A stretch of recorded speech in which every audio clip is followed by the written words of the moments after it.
Jonathan Haidt is a social psychologist and the Thomas Cooley Professor of Ethical Leadership at NYU's Stern School of Business. He taught for 16 years at the University of Virginia. Before that, his 3 TED Talks have been viewed more than 3 million times. He holds a bachelor's degree in philosophy from Yale and his PhD in psychology from the University of Pennsylvania. John, welcome back to the show. Thank you, Tom. Pleasure to be back. Can you make a statement that there are people of certain ideologies who are more likely to cause a campus ruckus than others? Oh, yeah. No, it's very, very clear that it's a relatively small group. It's on the left. It's what's commonly called social justice activists or social justice warriors. And we can get into why that is. I mean, history is full of extremist right-wing movements, extremist left-wing movements. But the fact that universities have switched from leaning left throughout the 20th century to being almost entirely on the left between the late 1990s and about 2010, as the greatest generation retired, a lot of them were Republicans. They were replaced by baby boomers. So the makeup of the faculty, especially in the humanities and social sciences, went from about 3-to-1 left-right ratio to about 10-to-1 or 15-to-1 in most departments. The key thing to keep in mind, don't call them liberal. What we're seeing is an explosion of illiberalism. Progressives can be liberal or illiberal. Conservatives can be liberal or illiberal. Liberal means freedom, liberty. You believe in free expression, free speech, freedom of religion, freedom of association. And what we're suffering from is an explosion of illiberalism from primarily students more than faculty on the left. In my book, The Righteous Mind, I analyze morality, and one of the principles is morality binds and blinds. So look at any movement, what do they hold sacred? And around that, you'll find a ring of motivated ignorance. Millennials today have been raised with the central virtues, inclusion. They were raised for tolerance and inclusion of people of different races, different sexual orientations. So that's all great. I'm all in favor of a more inclusive world, more inclusive campuses that don't make people feel unwelcome. So that's all great. I totally agree with the goal. But what happens is, as Aristotle told us, any virtue carried to extremes becomes a vice.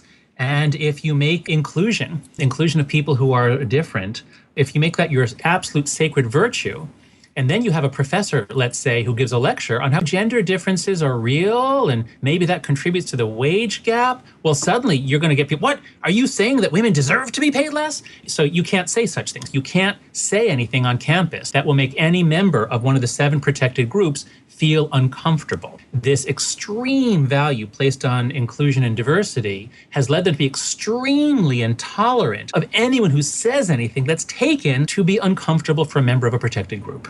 Is it possible for somebody like me, who is a libertarian, ever to reach them, for us to sit down and hash things out, or are we basically sealed off from each other forever? Well, ever is a big word. So if you were to try it 100 times, you, Tom, with your gifts of eloquence and persuasion, you would probably be successful at least 5 times out of 100, and that is pretty good. So I would never say never. But I'd like to look at this in a more sociological way. We hold our beliefs for many, many reasons. To some extent, we believe they're true. To some extent, we are displaying our virtues. To some extent, we are displaying our tribal membership, the way a gang member wears a red or a blue handkerchief or shirt, something like that. So depending on a person's motives for holding a belief, you will be more or less successful. There's a wonderful quote from one of the Russian novelists, I don't know if it's Tolstoy or which.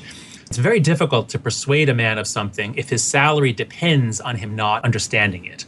There are many beliefs that are so central, so foundational, that if you tried to argue against that, we see students saying that this would invalidate their existence. So if you were to try to argue that some cause of prejudice or racism was not real, or that disparities by race or gender had other causes, some would take this as an existential threat, an existential attack. You would be trying to invalidate their existence, which is an act of violence. So your very efforts to persuade with reasons are violence. So because they look at it that way, they come to think of an open debate and free speech as being these terms that sound neutral and sound like they're just advocating openness, but that actually the very fact that we're debating it means that we're denying their right to exist. Am I kind of getting it? Yes, that's correct. And when I've had conversations like this with some groups of those students, I've been told that these norms of debate and civility, these were invented by white males, white European males, which I think it's actually quite dangerous for free inquiry and for universities.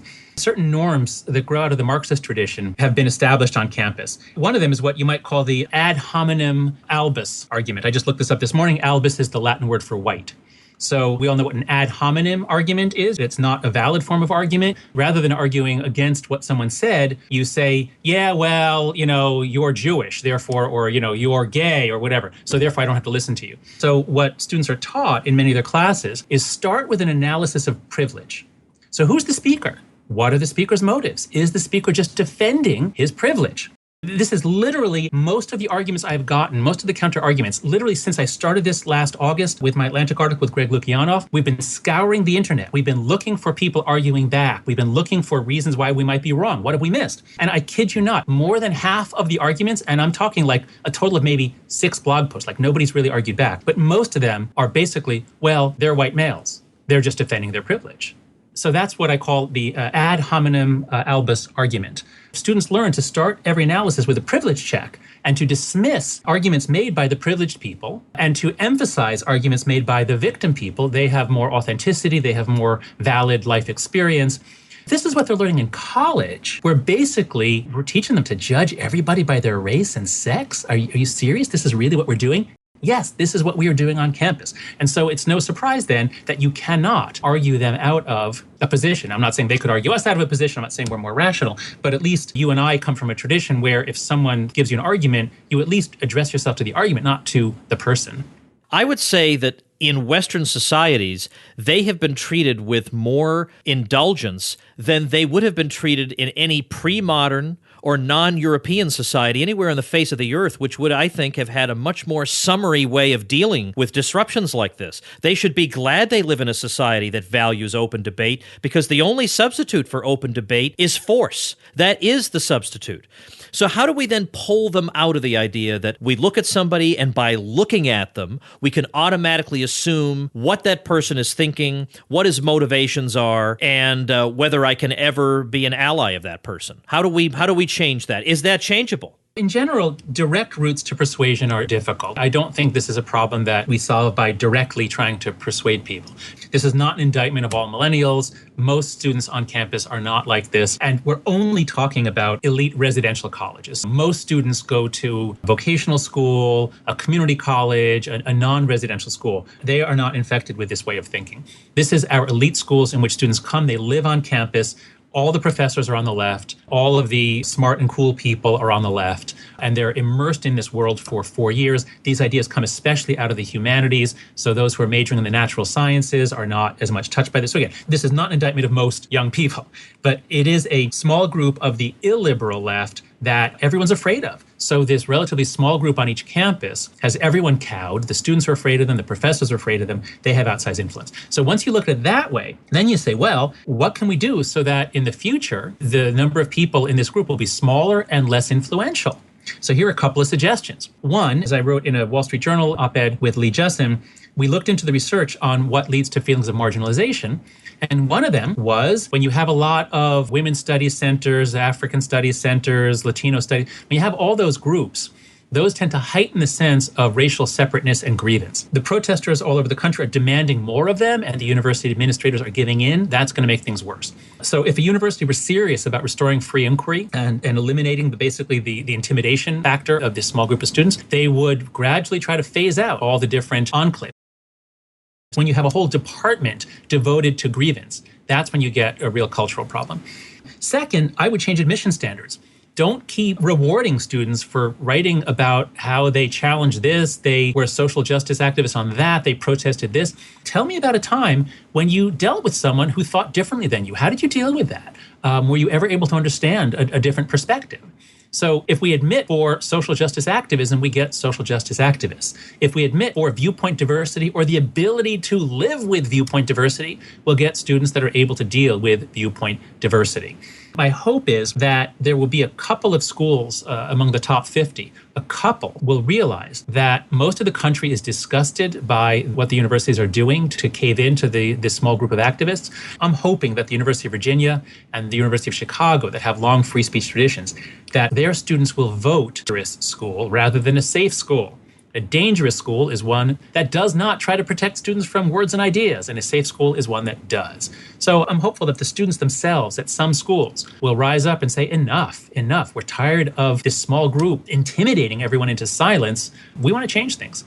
You know, while on the one hand, we all know that not a lot of university administrators are going to wind up in the second edition of Profiles in Courage, but on the other hand, they have to know that the first administrator who steps forward and says, you know what, this is not happening on my campus, you're going to sit down and study like everybody else and stop intimidating everybody on campus, not only would that person be an instant celebrity, but applications to that school would pour in from bright students all over the country who just don't want to be intimidated. Why do we still not see one person doing that? Oh, no, we have. The president of Ohio State, just like about a month ago, they came storming into his office and issued their ultimatum to him. He refused to meet with him. He sent out a deputy who said, he'd be very happy to meet with you if you schedule an appointment, but he's not going to accept an ultimatum. And when you stormed in here, you made everyone who works here feel unsafe. That's awesome. Yeah. So he turned their logic against them. And he said, they're going to come back to work tomorrow at 8 a.m.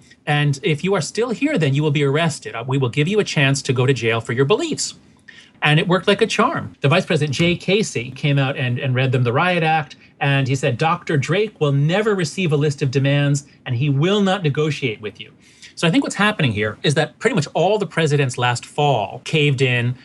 But then, boy, did they hear an earful from the alumni, from trustees, and I think from some students and faculty on campus who are afraid to speak up publicly, but who spoke to him privately. So now they're realizing that if you cave in, you're a laughing stock and everyone outside campus will make fun of you. And if you stand up, you'll actually get a lot of support. So that's why I think the tide is going to turn. I think next fall, things are going to look a lot different. This hit us all by surprise last fall, but I think the great majority are bothered. The great majority of people on the left are bothered by the illiberalism. And I think we're going to see a much more unified front in standing up to them next fall. And I hope people check out all the Jonathan Haidt related resources at tomwoods.com/676.